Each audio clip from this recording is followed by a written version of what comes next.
شاید صاحب کسی کی زیادتی معاف کرنا بڑا ضروری ہے، لیکن بعض اوقات معاف کرنا بڑا مشکل ہو جاتا ہے. ایسا بندہ جو کسی کو معاف نہیں کر پا رہا وہ کیا کرے؟ شاہ صاحب اس سلسلے میں دیکھیے، میں اکثر بیشتر دین کو ضرور کوٹ کر لیتا ہوں درمیان میں. دیکھنے کی بات یہ ہے کہ میں کلیم کرتا ہوں کہ میں مسلمان ہوں. کیا دین کے اصولوں پہ عمل بھی کرتا ہوں؟ جو اصول متعین ہیں مسلمان کے لیے رب تعالیٰ نے قرآن اور آپ صلی اللہ علیہ وسلم کی حدیث، قرآن بھی یہی درس دیتا ہے، حدیث بھی یہی درس دیتی ہے، سنت بھی یہی درس دیتی ہے، سیرت بھی یہی درس دیتی ہے کہ ہم دوسرے کو معاف کر دیں. آپ اکثر فقیروں کا ذکر کرتے ہیں، درویشوں کا ذکر کرتے ہیں. ان لوگوں کو دیکھیے کہ یہ اتنے خوش کیوں نظر آتے ہیں. میں نے نہیں دیکھا کہ کسی درویش کے پاس کھانے کا وافر سامان ہو، پہننے کا ہو، کوئی محل نما گھر میں رہتا ہو، لیکن اس کے باوجود وہ بے تحاشا خوش ہوتے ہیں. اس کے پیچھے دو تین پرنسپل کام کر رہے ہوتے ہیں.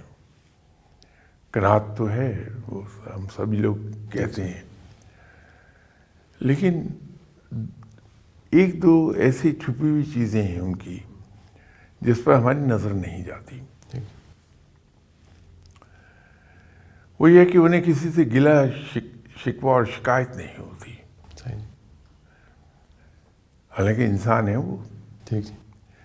اور جب دوسرے انسان سے انٹریکشن میں آئیں گے تو شکایت ہونا ایک فطری چیز ہے، لیکن وہ وہاں فطرت کو شکست دیے ہوئے ہے، اپنی نیچر کو، جو اس کی جبلت ہے، انسانی فطرت کو وہ شکست دیے ہوئے ہے.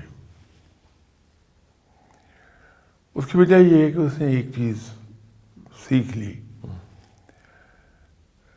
اگرچہ ان معنوں میں اس نے نہیں پڑھا، اس نے نہیں سیکھا، لیکن جو اس نے سیکھا اس کا لازمی نتیجہ یہی نکلا جو ان کے اندر پیدا ہوا.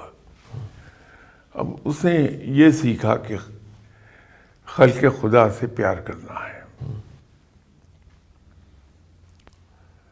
سیکھا تو اس نے یہ، لیکن اس سیکھنے کے نتیجے میں اس کے اندر ایک خوبی پیدا ہوئی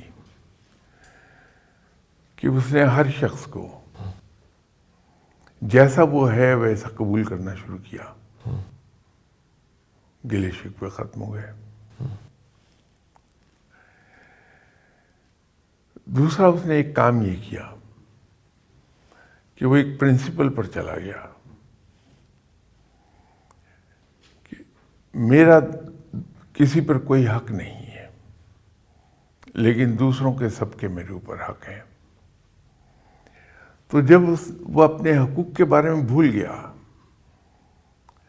یا یوں کہہ لیجیے آسان لفظوں میں کہ اس نے دوسروں سے توقعات وابستہ نہیں کی، لیکن اس تگودو میں لگا رہا کہ دوسروں کو جو مجھ سے توقعات ہیں میں ان پر کسی نہ کسی طرح پورا اتروں، تو جھگڑا ہی سارا ختم ہو گیا. تو یوں گلے شکوے شکایتیں درمیان سے نکل گئیں.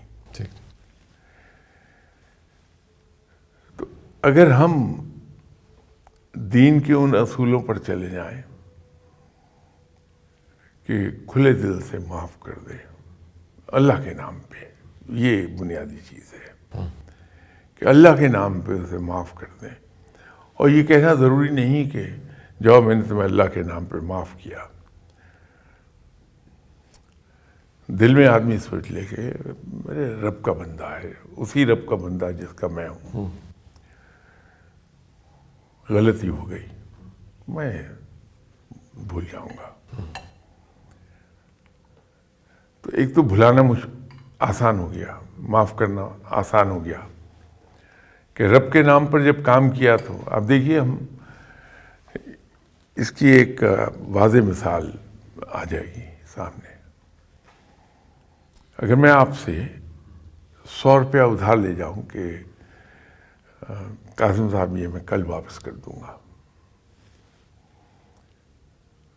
وہ آپ کو یاد رہے گا، اور جب بھی مجھے دیکھیں گے آپ کے دل میں آئے گا کہ شاہ صاحب 100 روپے لے گئے تھے، آج تک واپس نہیں کیا.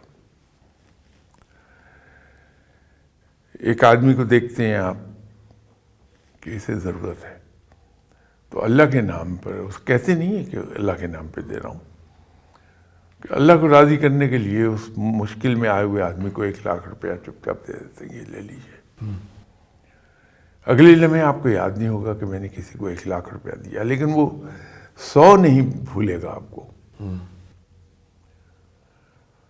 تو اگر ہم اگلے کو معاف کر دیں اللہ کے نام پہ، تو ایک یہ ڈیولپ عادت جو ہماری عادت ہے وہ ڈیولپ ہوتے ہوتے وہاں تک چلی جائے گی کہ اگلے کو قصور کرنے سے پہلے ہی معاف کر دیتے ہیں. بہت اعلیٰ. صحیح. جھگڑے ختم ہو جائیں گے سارے.